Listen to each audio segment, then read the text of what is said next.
ইমান, আমল, আখলাক সহ ইসলামের বিভিন্ন বিষয়ে বয়ানের মধ্য দিয়ে চলছে বিশ্ব ইজতেমার প্রথম পর্বের দ্বিতীয় দিন। বয়ান করছেন দেশ বিদেশের তাবলিগ জামাতের শীর্ষস্থানীয় মুরব্বীরা। ধর্মপ্রাণ মুসল্লিদের অংশগ্রহণে কান্নায় কান্নায় পূর্ণ হয়ে গেছে পুরো ইজতেমা ময়দান। এদিকে আগামীকালের আখেরি মোনাজাতকে কেন্দ্র করে পুলিশের পক্ষ থেকে নেওয়া হয় নানা ব্যবস্থা। মশিউর রহমান মিজানের ক্যামেরায় জুবায়ের সানির রিপোর্ট। ফজরের নামাজের পর আমবয়ানের মধ্য দিয়ে শুরু হয় ইজতেমার আজকের কার্যক্রম। তীব্র শীত উপেক্ষা করে ইজতেমার প্রথম পর্বে অংশ নিচ্ছেন 17 জেলার কয়েক লাখ মুসল্লি। আজ শিক্ষার্থীদের জন্য ছিল বিশেষ বয়ান। নবী রাসূলের দেখানো পথে চলতে এসব বয়ানে ছিল নানা দিক নির্দেশনা। এদিকে সার্বিক নিরাপত্তা পরিস্থিতি নিয়ে সন্তুষ্টি জানালেন মুসল্লিরা। জি না, কোনো সমস্যা হচ্ছে না। এখানে আছে ভালো সুবিধা। আমরা 18 জন আছি একসাথে। না, কোনো সমস্যা হচ্ছে না। আল্লাহকে পাওয়ার জন্য, দিন শেখার জন্য, আল্লাহ রসুলকে পাওয়ার জন্য, আমরা দিনই প্রতিষ্ঠার জন্য, চলার জন্য আসছি। আমরা এখানে কোনো দুনিয়ার ফিকির নাই, এখানে কোনো দল নাই, কোনো লুট নাই, কোনো ভোট নাই। এখানে একমাত্র আল্লাহর জন্যই আসা। মেইন হলো আমাদের রাসূল করিম সাল্লাল্লাহু আলাইহি সাল্লামের দ্বীনকে প্রতিষ্ঠিত করা। আগামীকাল আখেরি মোনাজাতের মধ্য দিয়ে শেষ হবে ইজতেমার প্রথম পর্ব। যে কোনো বিশৃঙ্খলা এড়াতে নেওয়া হয়েছে পর্যাপ্ত নিরাপত্তা ব্যবস্থা। আগামীকাল ভোর 4টা থেকে সন্ধ্যা 6টা পর্যন্ত যান চলাচলের জন্য বন্ধ থাকবে প্রবেশ পথের 6টি পয়েন্ট। এগুলো হলো Mohakhali crossing, Radisson gap, Pragati Sarani, Kuril flyover loop, Dhour bridge crossing ও 17 নং সেক্টর প্রবেশ পথ। পরিস্থিতি স্বাভাবিক রাখতে জনসাধারণকে সহযোগিতা করার আহ্বান জানালেন এই পুলিশ কর্মকর্তা।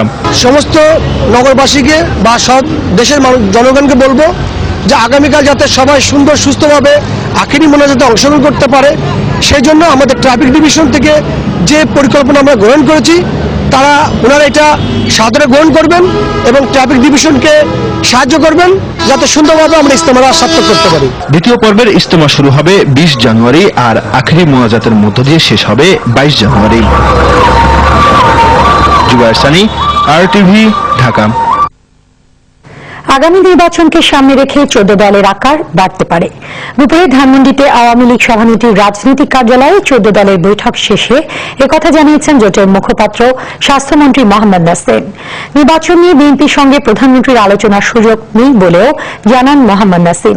তিনি বলেন, নির্বাচন কমিশন পুনর্গঠনে রাষ্ট্রপতির সিদ্ধান্ত মেনে নেবে 14 দল। আগামী 20 ও 21 জানুয়ারি বগুড়া ও রংপুরে শীতার্তদের মাঝে বস্ত্র বিতরণ করা হবে বলে জানান এই মুখপাত্র। আমরা 14 দলের পক্ষে বলতে চাই, এটা অসাম্প্রদায়িক সুন্নত মানুষ গড়ে তোলার লক্ষ্যে শেখ হাসিনার নেতৃত্বে 14 দল ছিলেন, থাকবে ইনশাল্লাহ। বিএনপিকে আমি বলবো, আপনি ধৈর্য দেখিয়েছেন 1 বছর, আরো ধৈর্য দেখান, নির্বাচন পর্যন্ত ধৈর্য থাকুন এবং নির্বাচন অংশগ্রহণ করে, এটা আমরা চাই। এবং নির্বাচন হবে, একটি সুষ্ঠু নিরপেক্ষ নির্বাচন নিশ্চিত করতে চাই আমরা। সময় সুযোগ মতো বিএনপি আবারও রাজপথে নেমে আসবে বলে জানিয়েছেন দলটির মহাসচিব মির্জা ফখরুল ইসলাম আলমগীর। আন্দোলনকে কৌশলের ব্যাপার উল্লেখ করে তিনি আরো বলেন, বিএনপি শেষ পর্যন্ত গণতন্ত্র পুনরুদ্ধারের লড়াইয়ে প্রতিজ্ঞাবদ্ধ। আতিকা রহমানকে সঙ্গে নিয়ে মাইদুর রহমান রূপের রিপোর্ট।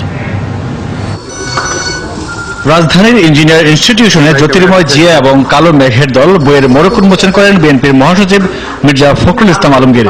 এ সময় তিনি বলেন, অধিকার আদায়ের সংগ্রামে শেষ পর্যন্ত মাঠে থাকবে বিএনপি।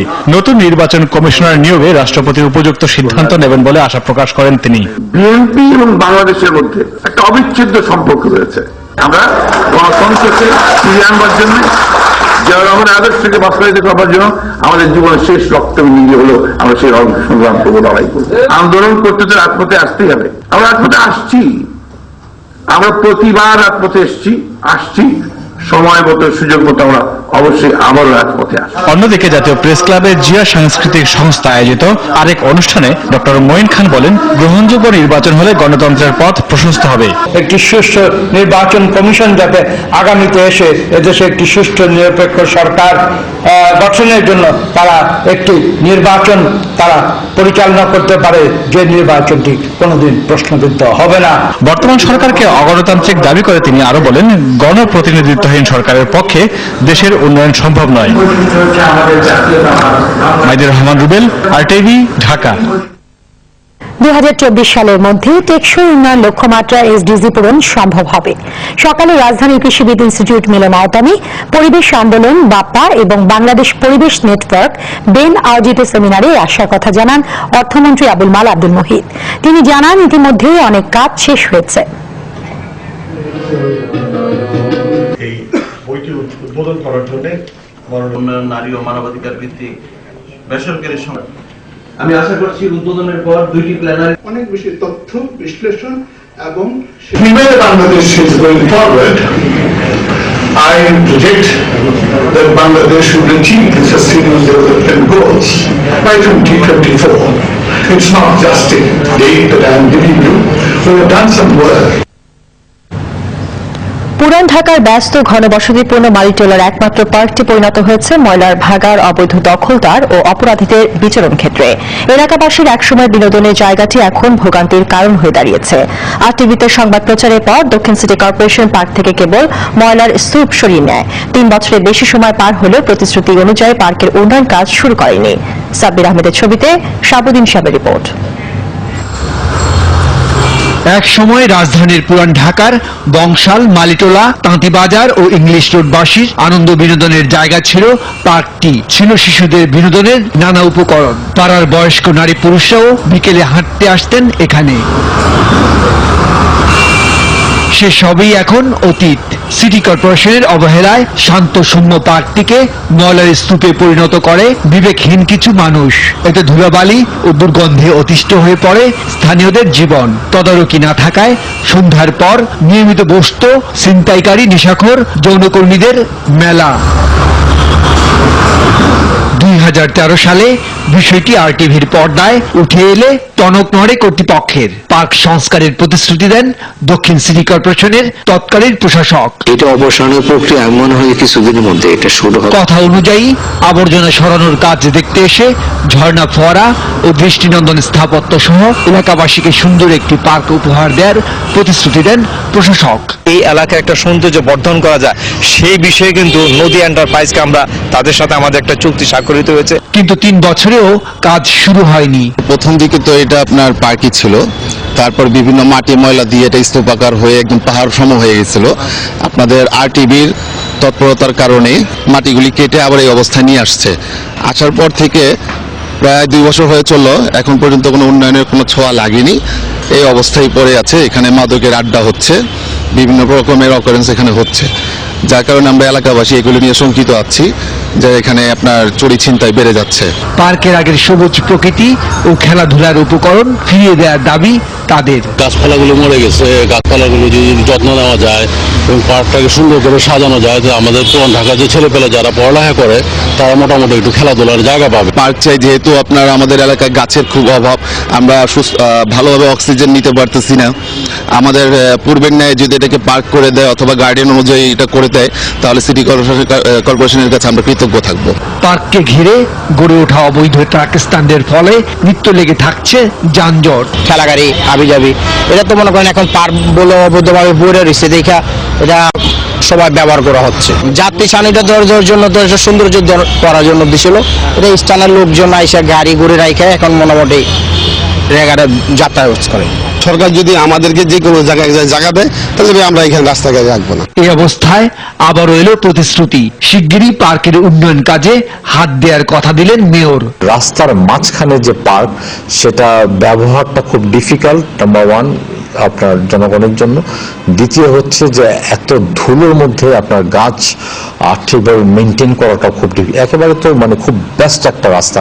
আমরা এখনো এই অংশটুকু নিয়ে আপনার ভাবনার মধ্যে আছি, এটা জনস্বার্থে এই জায়গাটুকু, এই পার্কটুকুকে কিভাবে আমরা ব্যবহার করতে পারি।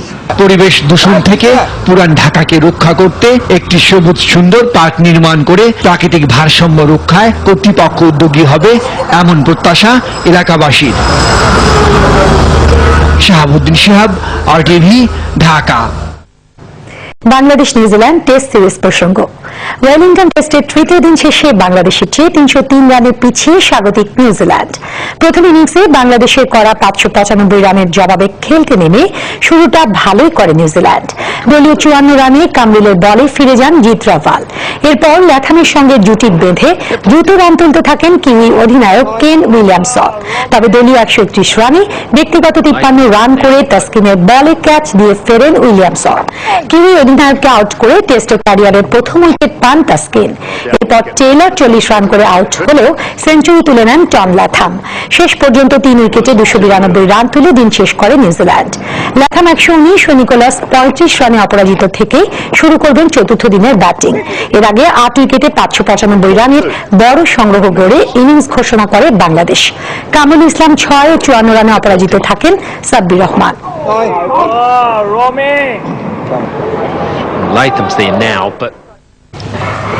দর্শক, এবার গেল সপ্তাহে নানা ঘটনা নিয়ে নিয়মিত আয়োজন আলোচিত খবর জানাচ্ছেন জয়নাল আবেদিন।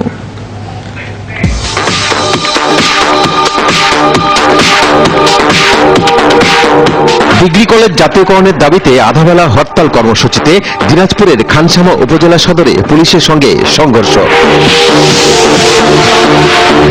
সংঘর্ষের জেরে আওয়ামী লীগ নেতা পল্লী চিকিৎসক খুন। খুন খারাপির বিরোধে স্থানীয় চেয়ারম্যানের বাড়িতে আগুন।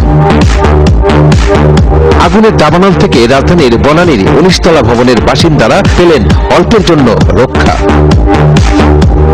রক্ষা পাননি অভিনেতা কল্যাণ কোরাইয়া। কোরাইয়া প্রথম আলোর প্রধান আলোকচিত্র সাংবাদিককে গাড়ির ধাক্কা দিয়ে পালিয়ে যাওয়ার অভিযোগে কারাগারে। কারাগারে নয়, পরপারে পাড়ি জমালেন রাজধানীর মিরপুরের এই গৃহবধূ। গৃহবধূ তার 2 সন্তানকে গলা কেটে হত্যার পর আত্মহত্যা করে দিলেন পরপারে পাড়ি। পাড়ি জমানোর এই প্রতিযোগিতা ঝিনাইদহ সদরের বেতাই দক্ষিণ মাঠে। মাঠে গ্রাম বাংলার ঐতিহ্যবাহী গরুর গাড়ির প্রতিযোগিতা দেখতে ভিড় করেন উৎসুক মানুষ। জয়নাল আবেদিন, RTV, ঢাকা। এবার সোশ্যাল ইসলামী ব্যাংক লিমিটেড সংবাদ বিরতি। যখন ফিরছি তখন অন্যান্য সংবাদের সঙ্গে থাকছে।